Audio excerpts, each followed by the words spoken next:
अभिनंदन, सुप्रभात। ये जीवन ईश्वर का दिया हुआ अनमोल वरदान है हम सबको। प्रकृति ने हमको जीवन दिया है और हम खुशीपूर्ण, प्रसन्नतादायक और बड़ा ही मंगलकारी जीवन जीना चाहते हैं। लेकिन मैं आजकल देखता हूँ कि इस दुनिया में सभी लोग किसी न किसी तनाव में जीते हैं।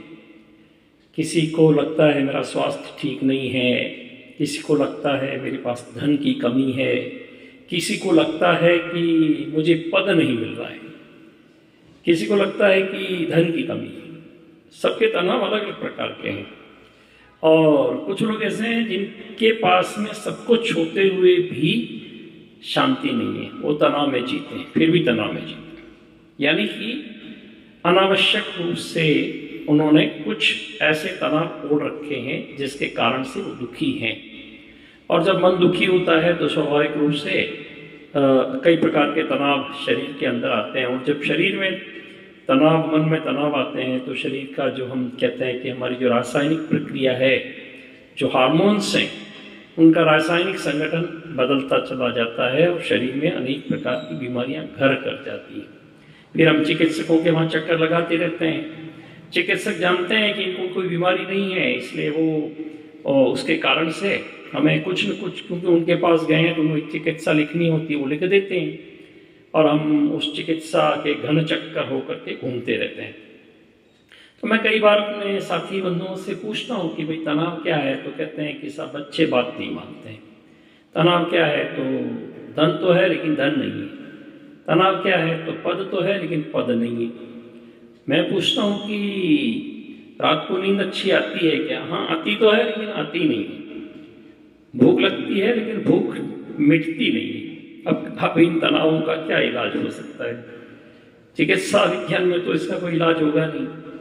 आप एलोपैथी में जाएंगे तो एक बड़ा चिट्ठा आपको लिखा हुआ मिलेगा जिसमें आपको विटामिन डी, विटामिन AB+ और अनेक प्रकार के आप सब जानते हैं। और किसी को तकलीफ हो गई शरीर में, वायु का, कफ का, पित्त का, इसके कारण से ही होता है। इन सब कारणों के पीछे है तनाव और शांतिपूर्वक कभी सोचना नहीं। इन कारणों से हम परेशान रहते हैं। तो मैं कई बार लोगों से आग्रह करता हूँ, सरलतापूर्वक आग्रह करता हूँ कि भाई आपके जीवन में जितने दुख हैं उनके दुखों का हरण करने वाले तो श्री हनुमान जी बैठे हुए हैं। अब श्री हनुमान जी को मानने में तो किसी की कोई जाति, धर्म, भाषा, प्रांत आड़े आता नहीं आता है ना। अगर हनुमान जी का स्मरण करने से, केवल स्मरण मात्र करने से ही अनेक दुखों का हरण हो सकता है, अनेक तनावों से मुक्त हो सकते हैं, तो हम क्यों नहीं करते हैं?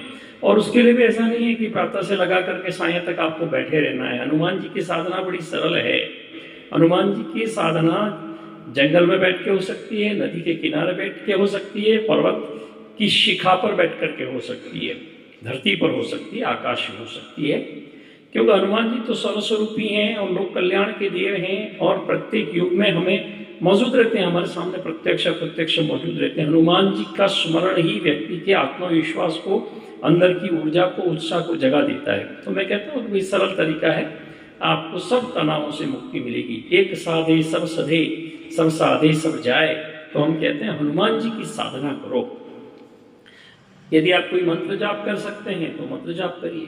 मंत्र जाप नहीं कर सकते हैं, कई बार कई लोगों को उच्चारण सही नहीं होता है, वो जानते नहीं है, कभी किया नहीं, तो मैं कहता हूँ केवल हनुमंत नाम, हमारे यहाँ तो नाम स्मरण का बड़ा महत्व है। इसलिए हम कहते हैं कि राम से बड़ा राम का नाम, सहस्र नाम ततुल्यम श्री राम नाम वरानने, ऐसा कहा गया है हमारे वहाँ।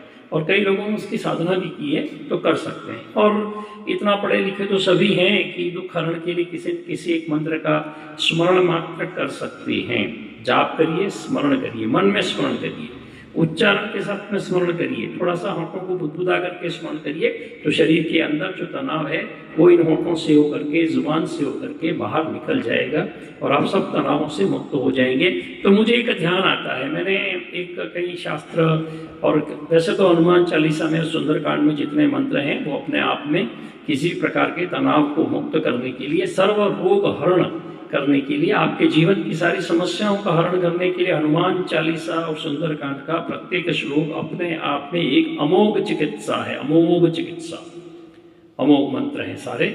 उसमें से एक मंत्र मुझे ध्यान में आता है, करैया आरती आरती हरे की, ओ करैया आरती आरती हर के, रघुकुल कमल विपिन दीनकर की, करैया आरती आरती हर के, रघुकुल कमल विपिन दीनकर के।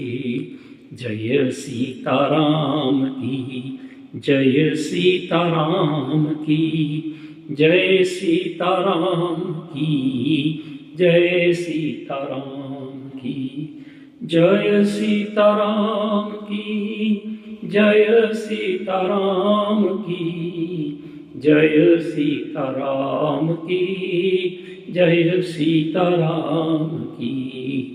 करैया आरती आरती हर के, रघुकुल कमल विपिन दिनकर की। सीताराम सीताराम सीताराम सीताराम सीताराम सीताराम सीताराम सीताराम। भगवान श्री हनुमान जी कहते हैं कि जो मेरे हृदय में विराजे हैं, मेरे श्वास श्वास में हैं, कण कण में हैं, उनका स्मरण करिए। उनके स्मरण मात्र से मैं प्रसन्न हो जाता हूँ। इसलिए हनुमान जी सदैव सीताराम सीताराम सीताराम सीताराम सीताराम का जप करते रहते हैं। वो कहते हैं मेरा नाम तो है,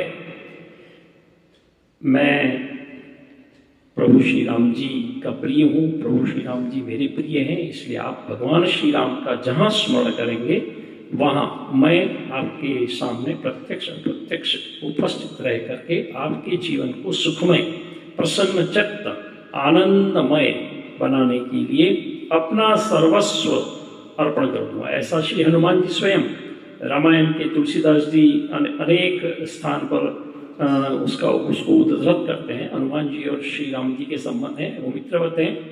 हनुमान जी और राम जी के संबंध हैं, वो प्रजा और राजा के हैं। हनुमान जी सदैव श्री राम जी के चरणों में उपस्थित रहते हैं। इसलिए हम हनुमान जी का स्मरण करें। हनुमान जी के स्मरण के लिए कई प्रकार के ऐसे छोटे छोटे श्लोक हैं जिनको हम हनुमान जी के सामने, हनुमान जी का दृश्य अपनी आँखों में, मन मस्तिष्क में लेकर के कर सकते हैं। तो निश्चित रूप से हनुमान जी बहुत सरलता से, बहुत ही शीघ्र प्रसन्न होने वाले देव हैं। इसलिए हमें हनुमान जी को प्रसन्न करना है। सुमिरि पवन सुत पावन नामो, अपने बस करि राखो राम। सुमिरि पवन सुत पावन नामो, अपने बस करि राखो राम। सुमिरि पवन सुत पावन नामो, अपने बस करि राखो राम। सुमिरि पवन सुत पावन नामो, अपने बस करि राखो राम। जय सिया राम, जय जय सिया राम, जय सिया राम, जय जय सिया राम, जय जय सिया, जय सिया राम, जय जय सिया राम, जय जय सिया राम।